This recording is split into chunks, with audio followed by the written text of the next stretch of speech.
one of the other sort of unbelievable stories that, no, I don't mean literally unbelievable, I believe you, but you write that the president personally approved that insane story in the National Enquirer that was basically that Ted Cruz's dad killed JFK or was involved with Lee Harvey Oswald.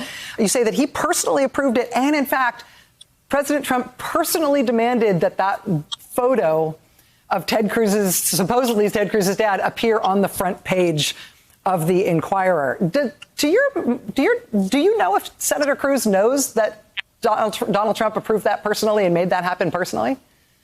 Oh, he does now.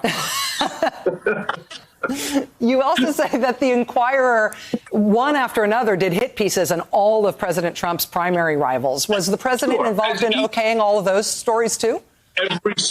Let me say this, and I want to be clear to you and to the viewers and everybody. Nothing happens without Mr. Trump's approval at the Trump Organization. To the same extent, nothing happens without President Trump's approval. He micromanages everything, especially and including things that he doesn't know anything about.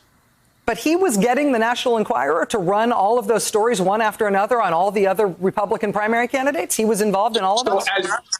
Sure. So as each candidate was moving up, let's say Marco Rubio, David Pecker would reach out to me and he would give me a list of things that he was intending to do in order to squash Ted Cruz's or Marco Rubio's rise. Whoever was rising in the poll, that's who became the person that we needed to knock out of the campaign, out of the race.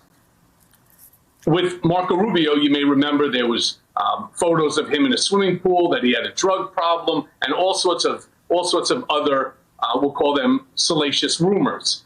And every time that they would be made, they would be provided to me by David Pecker, I would immediately take them into Mr. Trump's office. We would sit down, we would talk about it, he would approve it, and then I would contact David. Next thing you know, 2 days later on the front cover, Marco Rubio has a drug problem. That is a remarkable campaign contribution to the Donald Trump for President campaign. At least legally, you think that that might have been seen that way.